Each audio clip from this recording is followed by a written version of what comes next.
la poesia em va arribar, bueno, jo vaig estar, doncs, era l'època aquella de la lluita antifranquista i llavors jo vaig militar a la PSUC. Jo penso que la passió era... El meu pare era molt lector, molt, i em donava ja llibres de molt petita. Els llibres que em donava m'agradaven i llavors, bueno, vaig anar llegint.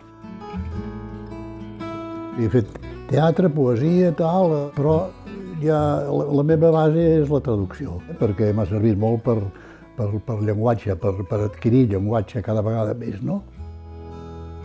I jo, per exemple, a casa amb els nens els dic que quan han de llegir un llibre, si no l'enganxen, el deixin.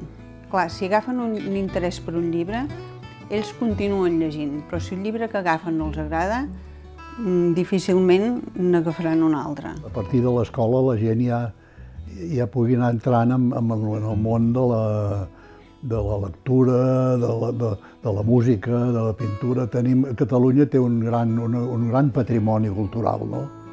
I això la gent ho ha de saber i ho ha d'apreciar. Tenim una vida cultural que l'hem de mantenir, l'hem d'ampliar i l'hem de conservar, no? Ara la cultura ens salvarà de moltes coses, eh? Bueno, hem de procurar que ho sigui, que ens hi hem d'aferrar molt.